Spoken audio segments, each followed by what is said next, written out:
Hello students, good morning. आज से अपन कक्षा 11 विषय बायोलॉजी की ऑनलाइन कक्षा स्टार्ट करते हैं।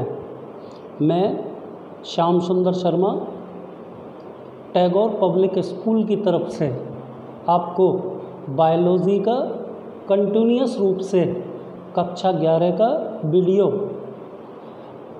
अवेलेबल लिंक पर उपलब्ध करवाऊंगा।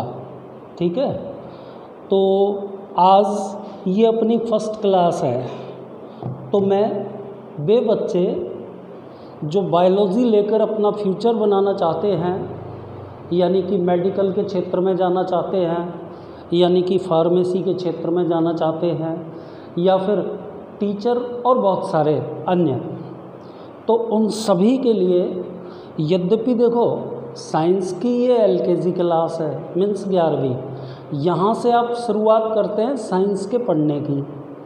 तो बेटा वे बच्चे जो बायोलॉजी लेकर अपना अध्ययन आगे प्रारंभ करना चाहते हैं, तो आज उनके लिए मैंने 10 से 15 मिनट की एक इंट्रोडक्शन क्लास, यानी कि जिसके अंदर आप जानें कि आखिर जीव विज्ञान होती क्या है, बायोलॉजी किसे कहते हैं, बायोलॉजी शब्द का मीनिंग्स क्या है, बायोलॉजी की कौन कौन सी शाखाएं होती हैं। ठीक है, ये सब आज आपको मैं इस वीडियो में बताऊंगा। ठीक है, उसके बाद कल से अपन आपके NCERT के सिलेबस के अकॉर्डिंग फर्स्ट लेसन से पढ़ने लग जाएंगे।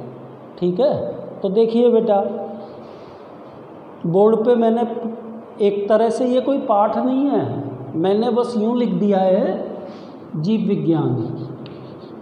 जीव विज्ञान परिचय, ठीक है ना, ये पढ़ रहे हैं अपन। तो इसमें बेटा अपन ये पढ़ेंगे सबसे पहले जीव विज्ञान किसे कहते हैं। जीव विज्ञान,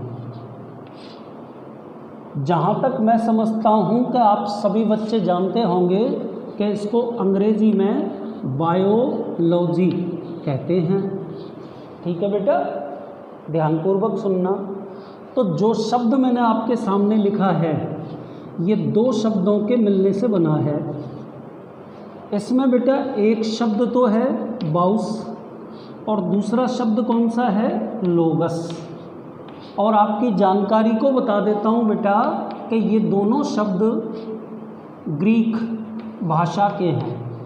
कौन सी भाषा के हैं, ग्रीक। ग्रीक को हिंदी में बोलते हैं यूनानी भाषा। ठीक है ना। तो देखो, आपको मैंने ये बताया कि जीव विज्ञान अथवा बायोलॉजी शब्द का निर्माण ग्रीक भाषा के 2 शब्दों के मिलने से हुआ है। एक शब्द तो कौन सा है बेटा, बायोस, और दूसरा शब्द कौन सा है, लोगस। ठीक है ना। तो बेटा बाउस या बायोस, बायोस भी कह सकते हैं इसको, यूं भी कह सकते हैं। बायोस शब्द का मतलब तो होता है बेटा सजीव, और लोगस शब्द का मतलब होता है अध्ययन करना। तो आप ना बेटा इन दोनों शब्दों को मिला दीजिए। यदि आप इन दोनों शब्दों को मिला देंगे तो जीव विज्ञान की परिभाषा हो जाएगी। ठीक है, तो क्या परिभाषा हो जाएगी बेटा जीव विज्ञान की, कैसे बोलोगे, विज्ञान की वह शाखा जिसमें सजीवों का अध्ययन, सजीवों का अध्ययन किया जाता है।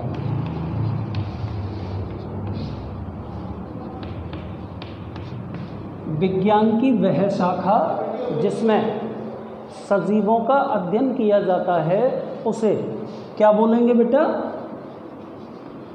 जीव विज्ञान, या बायोलॉजी बोलेंगे।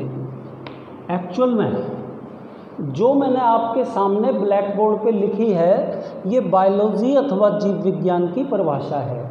तो बेटा इसमें अपन को एक शब्द फोकस करना है, केवल सजीवों का अध्ययन। ठीक है, तो आप ध्यानपूर्वक सुन लें कि विज्ञान की वह शाखा जिसमें सजीवों का अध्ययन किया जाता है उसे जीव विज्ञान कहते हैं। ठीक है ना। अब आगे चलिए बेटा, इसी क्रम में देखो, आपसे पूछ रहा हूं बेटा, पृथ्वी पर पाए जाने वाले सजीवों को दो प्रकारों में विभक्त करते हैं। ठीक है, एक तो कौन से बेटा, जंतु, और जंतुओं को इंग्लिश में क्या बोलते हैं, एनिमल्स। ठीक है, और दूसरे प्रकार के सजीव कौन से होते हैं, पादप। पादप को अंग्रेजी में क्या बोलते हैं, प्लांट्स। तो बेटा ये सजीवों के दो प्रकार आपको इसलिए बताए गए कि इससे आपके समझ में ये आ जाएगा कि जीव विज्ञान की भी दो प्रमुख शाखाएं होती हैं। एक शाखा तो वो होगी जिसके अंतर्गत पादपों और वनस्पतियों का अध्ययन करेंगे, और जीव विज्ञान की दूसरी प्रमुख शाखा वो होगी जिसमें आप एनिमल्स का अध्ययन करेंगे, यानी कि जंतुओं का अध्ययन करेंगे। वैसे तो बायोलॉजी के अंतर्गत बहुत सारी शाखाएं हैं, जैसे आप कक्षा 10 तक आनुवांशिकी पढ़ के आए हो, ठीक है, पारिस्थितिकी सुन के आए हो, ये सब जीव विज्ञान की शाखाएं हैं। लेकिन बेटा यदि बात की जाए कि जीव विज्ञान की मुख्य रूप से कौन कौन सी शाखाएं हैं, तो आपको उसमें केवल दो ही शाखाएं बतानी पड़ेंगी। एक तो आप बताओगे बेटा जंतु विज्ञान, जिसको अंग्रेजी में जूलॉजी कहते हैं, और दूसरी शाखा आप बोलोगे बेटा वनस्पति विज्ञान, जिसको आप इंग्लिश में बॉटनी कहते हैं। जंतु विज्ञान और वनस्पति विज्ञान। अब आपको इन दोनों की परिभाषा कहनी है, बहुत सरल है। क्या बोलोगे, जीव विज्ञान की वह शाखा, जीव विज्ञान की वह शाखा जिसमें जंतुओं का अध्ययन किया जाता है। किनका अध्ययन किया जाता है, जंतुओं का अध्ययन किया जाता है, उसे जंतु विज्ञान कहते हैं। एक बात खत्म हो गई। दूसरी शाखा कौन सी लिखी है बोर्ड पर, वनस्पति विज्ञान। वनस्पति विज्ञान को इंग्लिश में क्या बोलते हैं बेटा, बॉटनी। तो क्या लिखेंगे इसमें, जीव विज्ञान की वह शाखा जिसमें पादपों, ठीक है बेटा, या वनस्पतियों का अध्ययन करते हैं।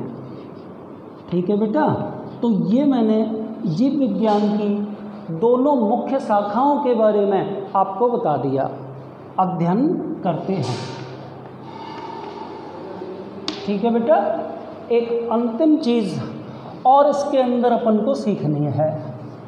कौन सी चीज़ सीखेंगे बेटा, जैसे देखो कक्षा 10 में आप पढ़ के आए हैं कि आनुवंशिकी का पिता मेंडल को कहते हैं। तो आपके सामने भी 3 शाखाएं मैंने बोल दी, एक तो जीव विज्ञान, एक वनस्पति विज्ञान और एक जंतु विज्ञान। अब अपन को इन तीनों शाखाओं के जनक लिखने हैं। ठीक है, तो देखिए अब सबसे पहले मैं बोलूँगा बेटा फादर ऑफ बायोलॉजी। बायोलॉजी किस वैज्ञानिक को बोला जाता है? अरस्तु को। ठीक है ना। एक और चीज़ यहाँ पे देख लो आप, अरस्तु की अंग्रेजी ये होती है एरिस्टोटल।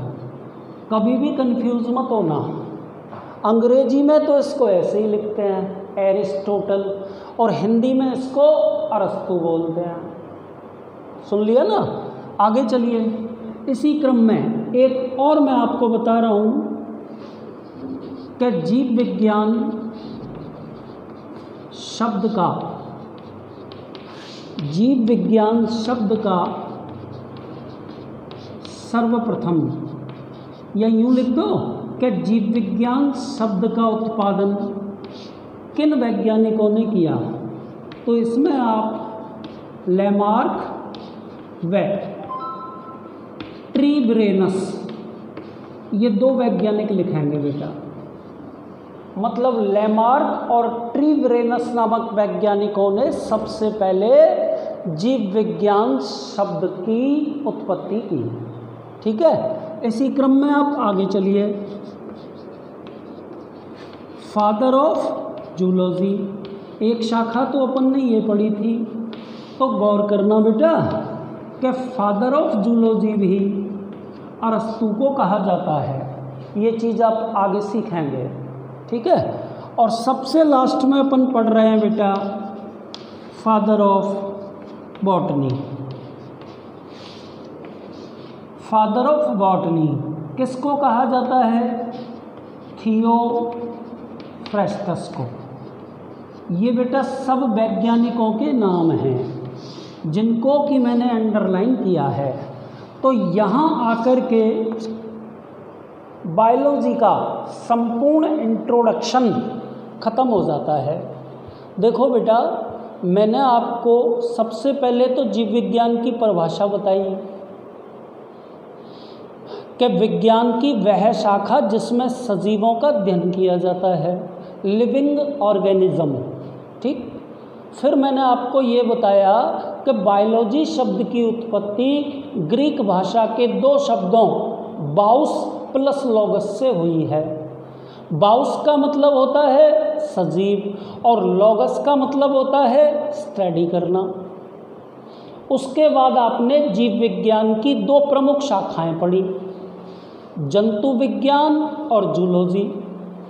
इस शाखा के अंतर्गत जंतुओं का, और वनस्पति विज्ञान और बॉटेनी के अंतर्गत वनस्पतियों अथवा पादपों का अध्ययन करते हैं। राइट बेटा। उसके बाद मैंने आपको इसी में फादर्स बताए। मैंने आपको बताया कि अरस्तु को, क्या नाम बोला मैंने? अरस्तु। अरस्तु को father of biology and father of zoology के नाम से जानते हैं, जबकि थियोफ्रेस्टस को फादर ऑफ बॉटेनी यानी कि वनस्पति शास्त्र का जनक कहा जाता है। तो बेटा यहाँ आके इंट्रोडक्शन ख़त्म हो जाता है। एक अंतिम चीज़ और आपको मैं बता देता हूँ, कई बार कंपटीशनों में पूछी जा चुकी है कि बायोलॉजी शब्द का उत्पादन सर्वप्रथम किन वैज्ञानिकों ने किया।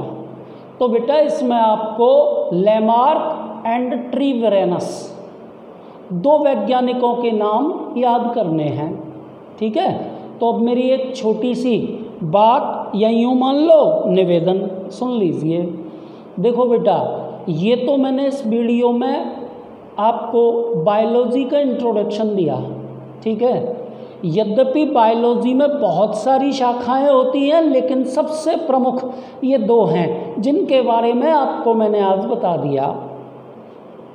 अगले वीडियो से बेटा अपन पाठ नंबर 1, जो भी आपके किताब में NCERT की सिलेबस के अकॉर्डिंग दे रखा है, ठीक है ना, वहीं से शुरू करेंगे। तो बेटा पाठ नंबर पहला अपन पढ़ेंगे जीव जगत, तो वो अपन नेक्स्ट वीडियो से शुरू करेंगे। तो मैं ये चाहता हूँ बेटा कि जो बच्चे बायोलॉजी लेकर अपना करियर आगे बढ़ाना चाहते हैं वो कंटिन्यूअसली क्रम से सभी वीडियो को एक साथ देखते चलें, क्योंकि अब समय कम है और सिलेबस अपना साइंस का सभी विषयों का काफ़ी ज़्यादा है। ठीक है, बेस्ट ऑफ लक, धन्यवाद।